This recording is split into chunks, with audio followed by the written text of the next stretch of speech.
Good evening, all. Gerald Clark here on August 2nd, 2014. I wanted to take the opportunity to connect some Anunnaki history with some current headlines. A lot of people have been asking for that, so we're going to give it a shot. The beginning slide I'm going to start with is the days of Noah. And for those of you who have read my book, The Anunnaki of Nibiru, you know that another name for Noah was Atrahasis-Ziusudra-Noah or Utna-pishtim, according to Gilgamesh. So in Matthew 24:36, it says, "As it was in the days of Noah, so it shall also be at the coming of the Son of Man." Well, that's very interesting. Let's go back in history and first of all talk about the Atrahasis. We mentioned Sarupu and Asaku disease, and some people have equated Sarupu disease in very limited writings that I've seen with the symptoms that correlate with the Black Death. So I just brought an article up here in 1348. The devastating plague called the Black Death showed up in Europe, and specifically we'll talk about where it showed up and how it spread. So there was a little bit of conspiracy theory with the whole thing, and that's what this article is about. Supposedly, according to rumors, of course this is just rumor, right?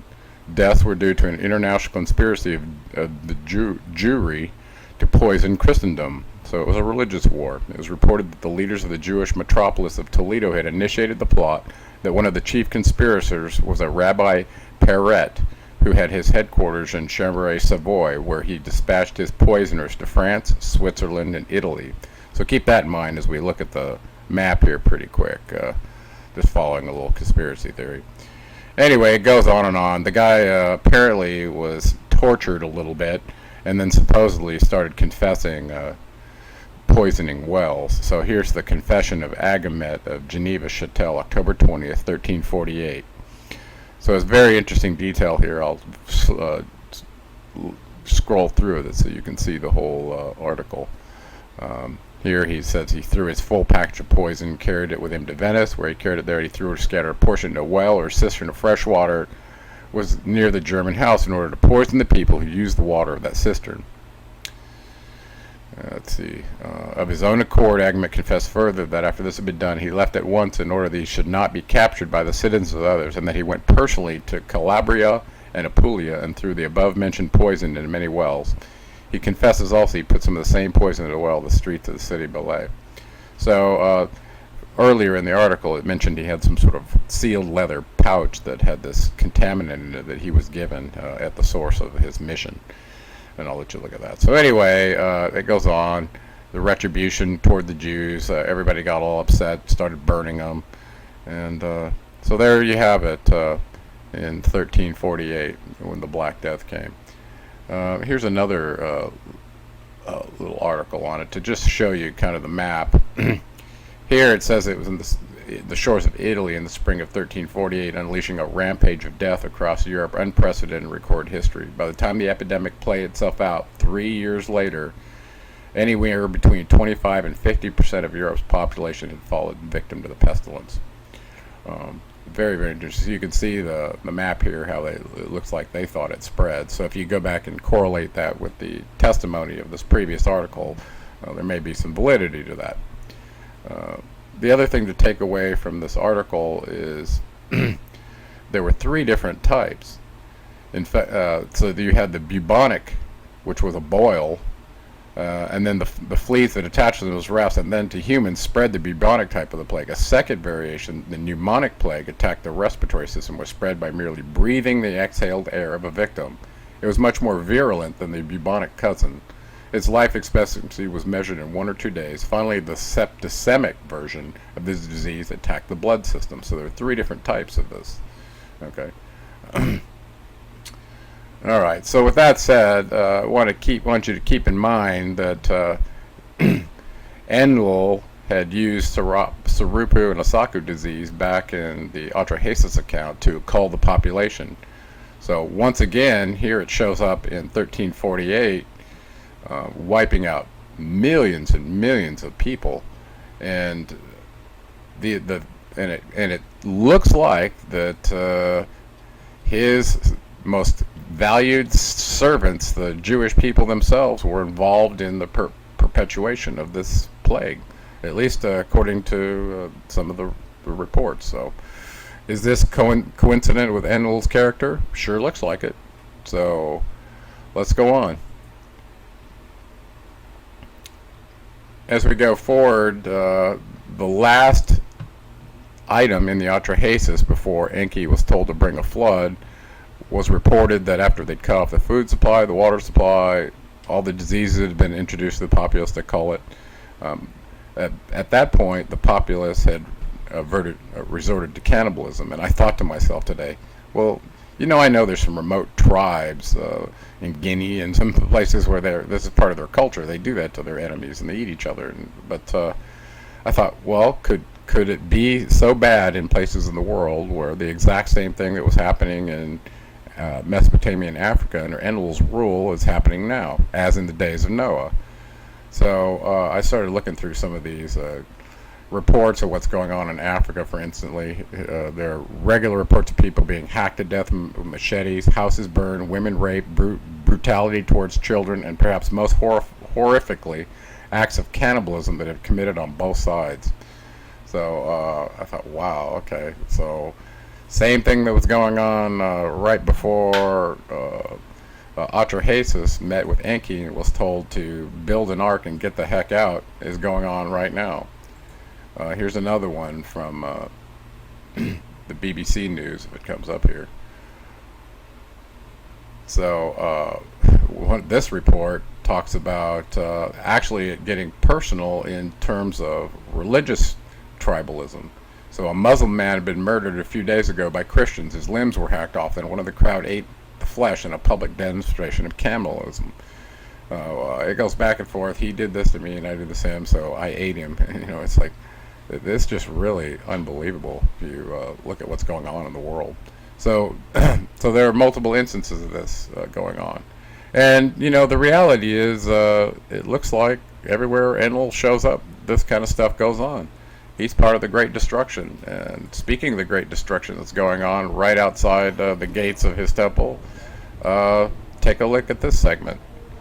There's no audio. It'd be a little too devastating to put it in there, but here a university was bombed in Gaza today by the Israelis. What did they have to do with lobbing missiles at them or any of the supposed things that they were accusing people of doing, so they had to defend themselves like this? Does this look like self-defense to you? Really, ask yourselves. Look around at what they've done. This is a 8-year-long occupation, imprisonment, beat down to annihilate the people, just like what went on in the Atrahasis. It's no different. So consider that when you think about using the term God again and realizing the Bible was written by Enlil's forces and he's referring to himself. He's the one that did this. Look at these people walking around down here in this rubble that was created in supposed defense. It's disgusting. So with that said, now consider the domain of Enki that's been under the assault for some time now, Africa, with just the latest outbreak of Ebola.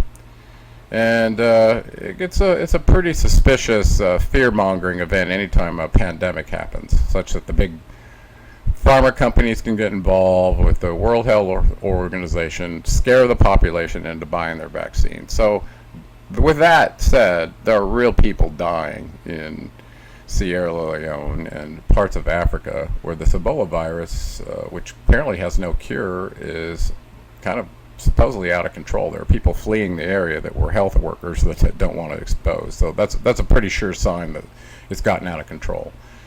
And you have to ask yourself, if people get infected with this virus, why wouldn't you follow normal procedures to operate under quarantine and not move people around? Well, here you have 2 Americans infected with the Ebola virus that are going to be treated at Emory University Hospital today. As a matter of fact, they're flying in some aeromedical biological containment system. Well, the whole ruse is that they're going to be exposed to a couple of experimental drugs to try to help these people.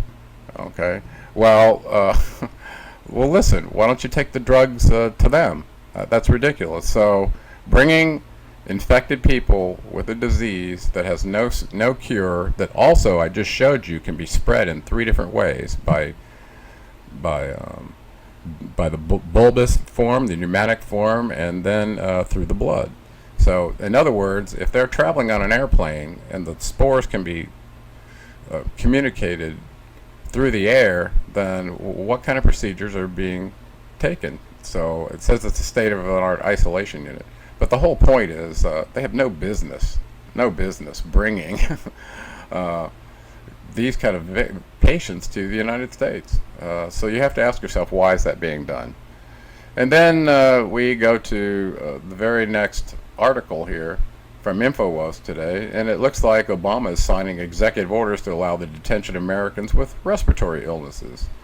Do you think that's a coincidence? So, and it's cited specifically that the Ebola outbreak continues to cause concern. So clearly it's linked to him signing this this legislation. Well, it's kind of scary in that it looks like if you cough wrong or happen to look like you might be a vector agent carrying disease, they can quarantine you. So it looks like another part of the multiple axes that could be used to trigger martial law and start changing out the order of things. So this is pretty scary. So it gets actually worse. So you're supposedly letting a couple of people into the United States that have this African disease that's killed almost 700 people now, which has no cure. And simultaneously, we go to an article and find out that universities, let me go back to the top here, universities are involved. So there are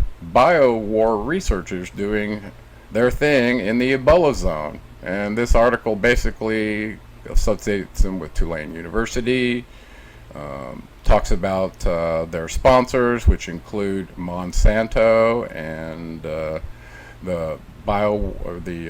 U.S. Army Medical Research Institute of Infectious Diseases from Fort Detrick, Maryland. Well, listen, whenever those kind of folks are involved, they're looking at could this be used as a bioweapon, and if something could be used as a bioweapon in the past history, they've modified it and done so, sometimes on our own populace. So you could put 2 and 2 together here. The noble character of a company like Monsanto working with the World Health Organization and a Tulane University to help the military-industrial complex, it's starting to sound a little scary. So we're in for some real interesting times in the days of Noah, now that you see that the culling mechanisms that are being used right now intentionally were also used by Enlil in the Atrahasis. So as in the days of Noah, Enki's son, look what's happening now.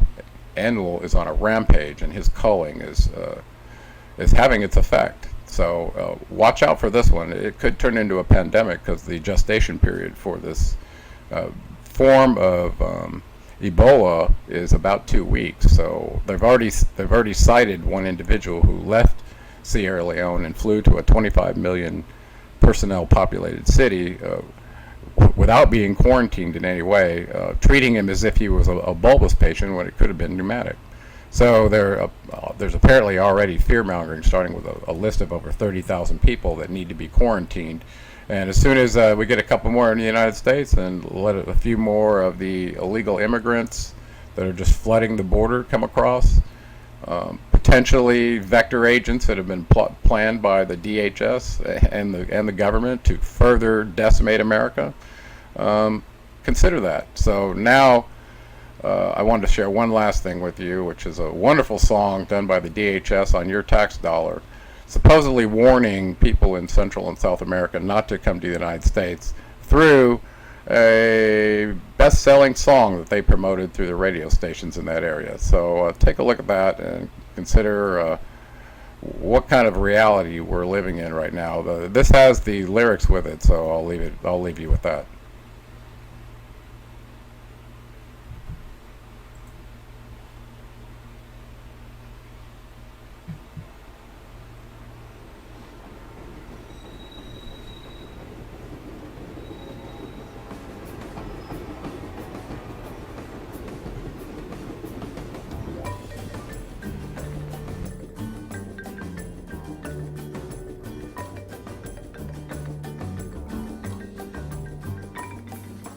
Migrantes de todas partes se atrincheran entre los rieles, muy lejos de donde vienen, más lejos de a donde van.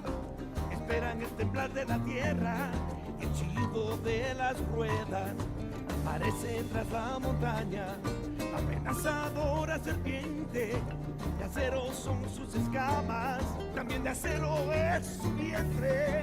La bestia del sur le llama al maldito tren de la muerte, con el diablo en la caldera, grita, ruge y se retuerce.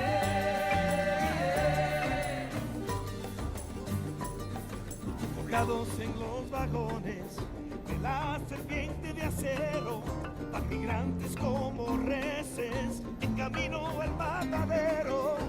La ruta del invierno entre humos de dolores, este trueno que estremece no conoce de favores. Lleva 13 tatuados en sus ruedas y su frente. La bestia del sur le llama al maldito tren de la muerte, con el diablo en la caldera, grita, ruge y se retuerce.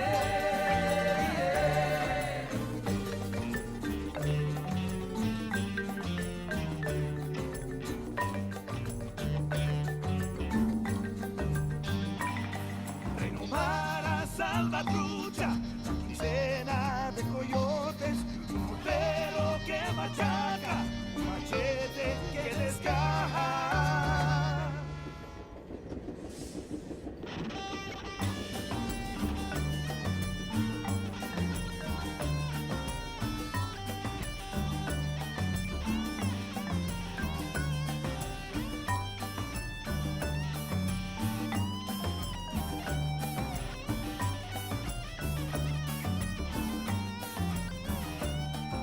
La bestia del sur le llama al maldito tren de la muerte, con el diablo en la caldera, grita, ruge y se retuerce. La bestia del sur le llama al maldito tren de la muerte, con el diablo en la caldera, grita, ruge y se retuerce. La bestia del sur le llama al maldito tren de la muerte, con el diablo en la caldera, grita, ruge y se retuerce.